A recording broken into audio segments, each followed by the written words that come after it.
The good, the bad, the ugly in Colorado. Hey everybody, Walty Wanderers, buckle up, strap in. We got a hard hitting pull, no punches, no sugarcoating it, no rainbows or sunshine. I'm just going to give it to you and give it to you straight. We got a good one to unpackage today. Welcome to the show. I hope everybody's doing great. So let's jump back on the Moto merry-go-round as we examine the good, the bad, and maybe a little bit of the ugly. No, Walty, not the ugly. Only examine rainbows and sunshine. No. Somebody's got to read between the lines and look between the ruts, and the ruts were out in full force in Thunder Valley, Colorado.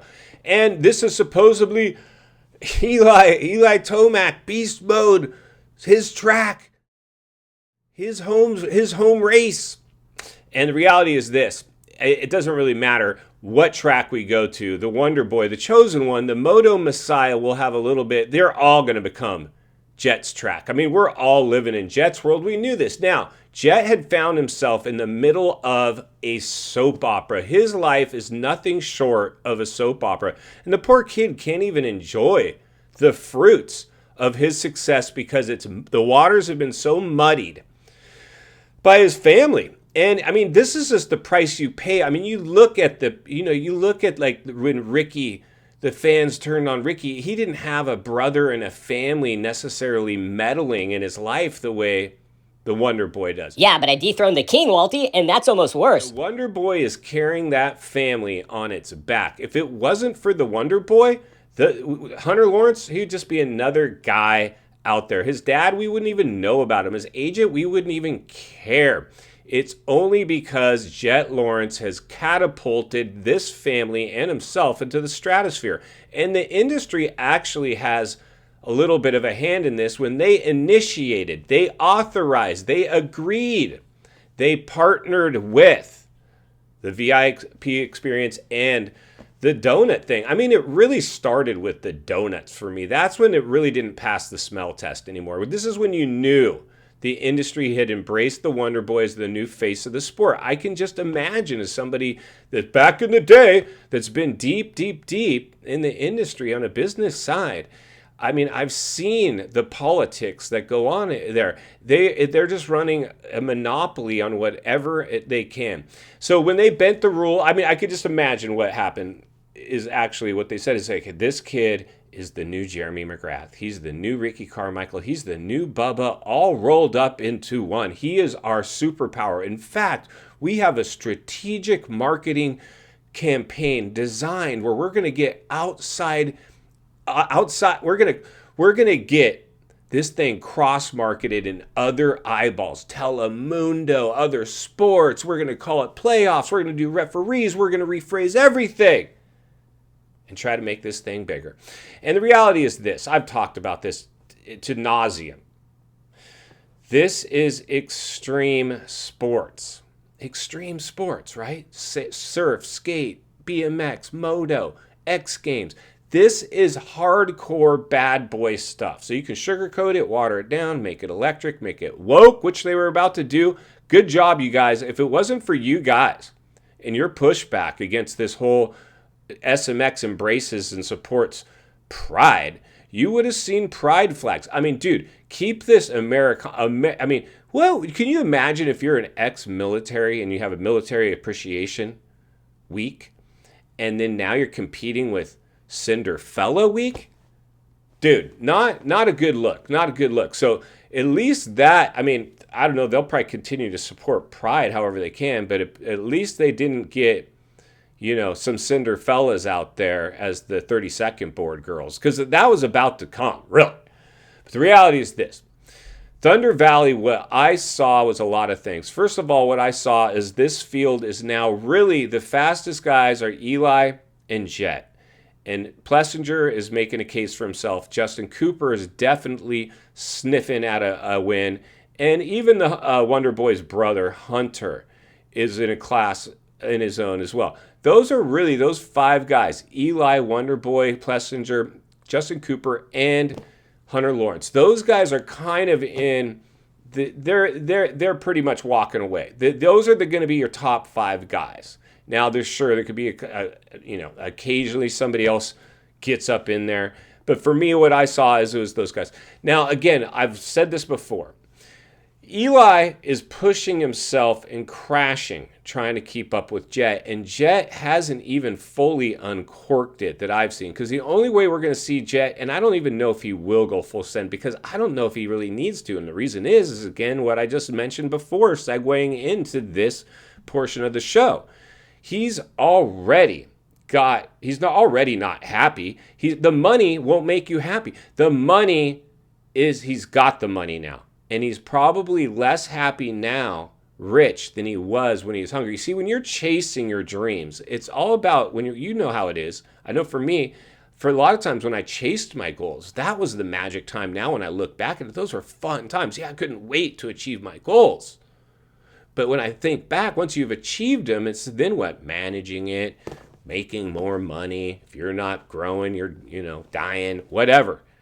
But I don't think for Jett, see, Jett, like I said, he's carrying that whole thing on his back. And so everybody, I know everybody wants to say Lucas Myrtle is maybe he got burned, maybe, but he put himself in that position too. He's not as pure as the driven Snow. He played a hand in it. They all did. They're a victim of their own circumstance.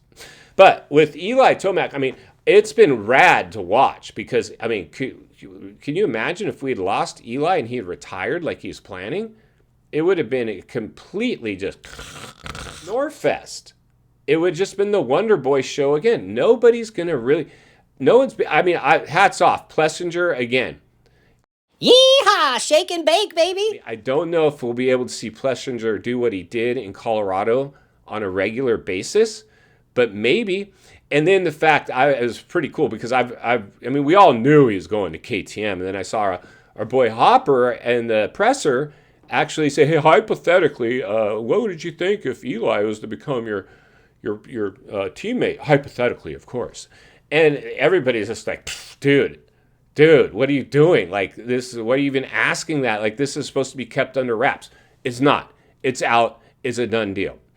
And so, personally, I think Eli and Plessinger are going to be the best teammates of all because they're so synergetic in terms of their persona. I shouldn't say they're super synergetic, but they're more synergetic than anybody else that Plessinger's had because they're both kind of got this blue collar vibe, and they're just, they're just likable Americana style dudes. But, that's clearly what's happening. So Tomac's on his way to KTM. Now, the bigger issue for me, I got a lot to unpackage. I don't know if I should unpackage this now or this week when we get to it. Maybe I'll wait for this week. So stay tuned. If you're new, get subscribed, jump over to the Walty Wanderers community page and participate in some of the polling. Throw on an open face the poll, tear off because the roost tends to fly. And see what we're going to do over there because we're going to be asking some questions. There's some stuff. Kawasaki, Triumph.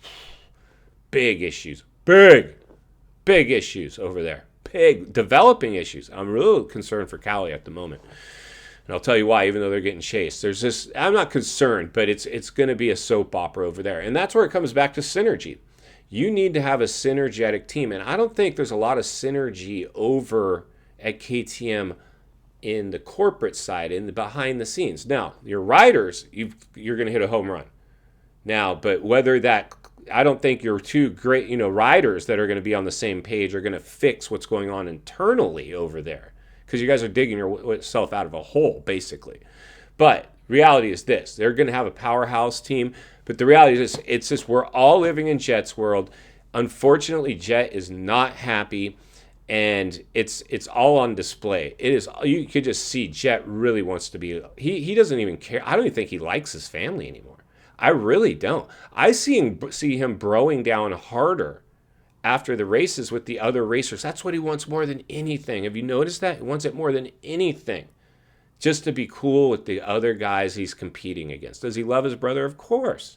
But I think siblings and, peers are two different things. And I think he wants to be accepted because he's always going to be accepted. Well, I shouldn't say that, but because, families can turn on each other, especially when money's involved. But I think he's more concerned to be being accepted by his peers. And he really, I think at some point, we're going to see him probably try to break away from this. I don't know. I personally, like you said, I said he's got ride off into the sunset money. So I would see him, I don't know, like, I don't know, at some point he might want to not be on the same team as his brother. I don't know. Maybe for them to capitalize, and if the dad's really a puppeteer and pulling the strings behind the scenes, he's going to make these guys stay together as a package deal because he knows that they're more profitable as a package than they are individually. But at some point, I think Jett would have no problem being on a different team. Now let's unpackage a little bit of the 250s. 250s, what I saw was Chance Hymas, of course, blew it because when he had food poisoning, apparently, at Hangtown and didn't race the second moto, I mean, it's dropped a lot of points. So even with this dominant performance, he's going to need a massive mistake out of Deegs. And I don't see Deegs making a massive mistake. Now, it's possible. Anything's possible. But one of the things that I did notice, because you see, Deegs clearly, Deegs looks a little, to me, looked a little concerned. And here's why. He not only got beat, he got pretty much owned. In fact, he got owned to the point of this.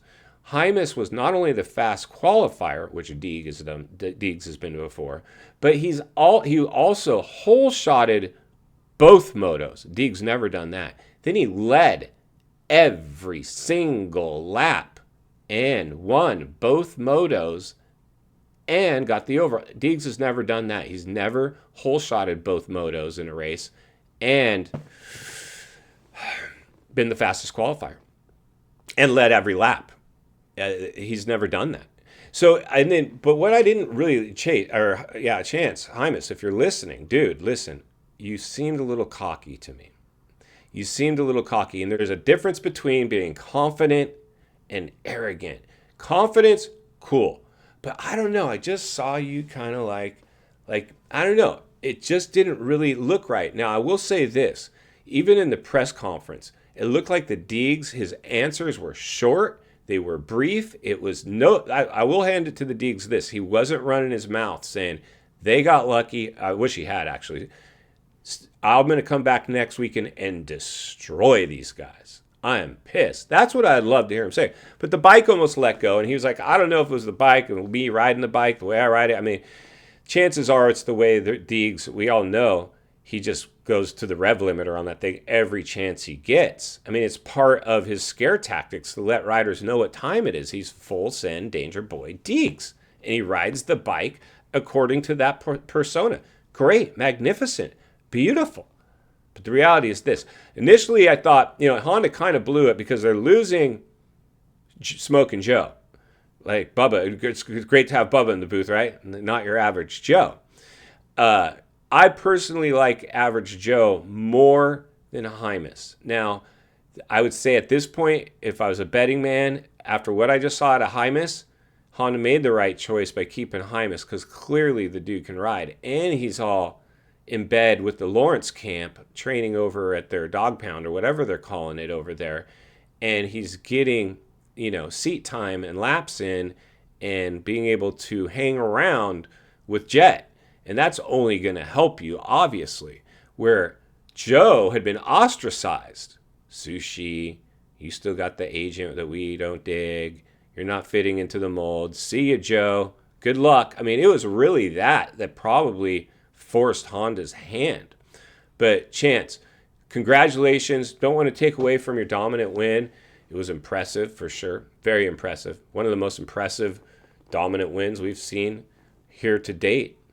But I just don't know if I could see if you were doing this like every race, then you could probably get a little cocky.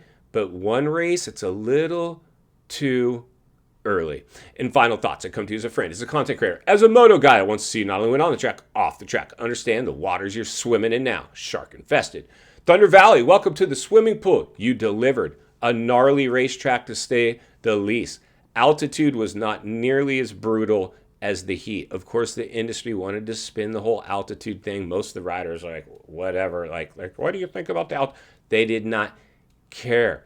The race delivered. We saw what's going on. Eli is our best chance to make this thing interesting. Unfortunately, he's quite a few points down. Danger Boy Deegs clearly still in the driver's seat, but with Hymas now nipping at his heels and the way he's pretty much owned him, this could get interesting moving forward. A lot of dynamics have changed, a lot of things to cover moving forward. But in the meantime, Walty will be here to blow the lid off it every step of the way, because it's not only what we need, it's in fact what we deserve. Appreciate the content. I want to humbly ask you to give the video a like, subscribe to the channel, leave a comment below. I'd love to hear from you. Social media link in the description of this video, or simply search up Walty Wanders MX on Instagram and message me there.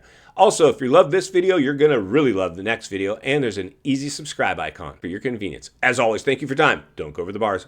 God bless. I'll see you on the next video.